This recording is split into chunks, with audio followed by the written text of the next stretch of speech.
vous.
Repos.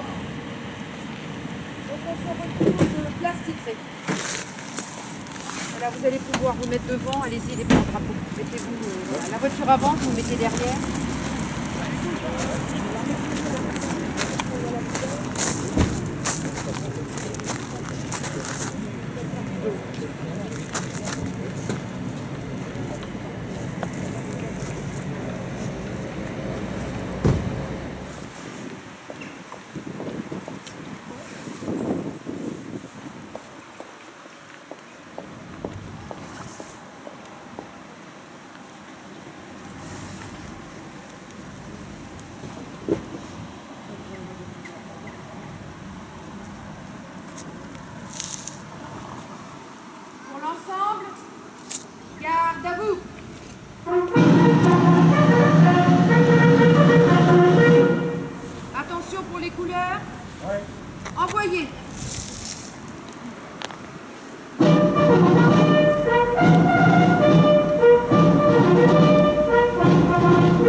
Message de Geneviève Darrieussecq, ministre déléguée auprès de la ministre des Armées, chargée de la mémoire et des anciens combattants.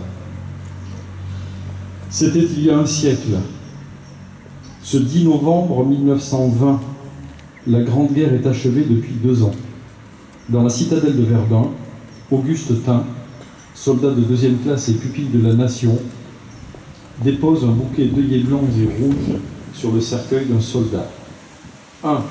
Parmi tous les combattants des Flandres, de l'Artois, de la Saône, du Chemin des Dames, de Lorraine, de la Meuse. Un de ces braves, un des poilus qui participa à une interminable guerre, un de ces Français qui œuvra à la tâche incommensurable de la victoire. Un parmi des milliers qui est devenu le soldat inconnu. Le 11 novembre 1920, le peuple de France l'accompagne solennellement sous les voûtes de l'Arc de Triomphe. La patrie, reconnaissante et unanime, s'incline respectueusement devant son cercueil en saluant la mémoire de tous les soldats morts sous le drapeau tricolore. Quelques mois plus tard, il était inhumé. Depuis 1923, la flamme du souvenir veille, nuit et jour, sur la tombe. Chaque soir, elle est ravivée pour que jamais ne s'éteigne la mémoire. La sépulture du soldat inconnu est devenue le lieu du recueillement national et le tombeau symbolique de tous ceux qui donnent leur vie pour la France. Cet anonyme représente chacun de nos morts et tous nos morts en même temps. Cette mémoire vit également dans chacune de nos communes, dans chaque ville, chaque village de France, dans chacun de nos monuments aux morts, dans chacun des cimetières et dans nos mémoires familiales. Elle vit dans l'œuvre de Maurice Genevoix qui entre aujourd'hui au Panthéon. Le président de la République l'a souhaité en l'honneur du peuple de 14-18. Maurice Genevoix n'entre pas seul dans le temple de la nation. Il y entre en soldat des éparges, en écrivain et en porte-étendard de ceux de 14. Il y entre avec ses millions de frères d'armes, ceux dont il a immortalisé le souvenir, l'héroïsme et les souffrances. Il y entre avec toute la société, de la première ligne à l'arrière, mobilisée face à l'adversité qui a tenu avec une admirable endurance. 8 millions de soldats combattirent sous les couleurs de notre drapeau. Aucun d'entre eux ne revint totalement indemne. Des centaines de milliers furent blessés dans leur chair comme dans leur âme. 1 400 000 tombèrent au champ d'honneur. Nous ne les oublions pas, inlassablement nous les honorons. Chaque 11 novembre, la nation rend également un hommage solennel à tous les morts pour la France, ceux d'hier et ceux d'aujourd'hui. Chaque année, nous rappelons leurs noms. Chaque 11 novembre est un moment d'unité nationale et de cohésion autour de ceux qui donnent leur vie pour la France, de ceux qui la servent avec dévouement et courage. En ces instants, au souvenir des événements passés et aux prises avec les épreuves de notre temps, nous nous rappelons que c'est tout un peuple, uni et solidaire, qui fit la guerre, qui la supporta et en triompha.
Messieurs, merci.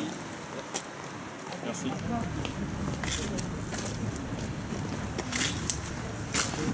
Merci de votre présence. Merci à vous. Merci les gars. Merci. On va faire une photo. Merci à vous.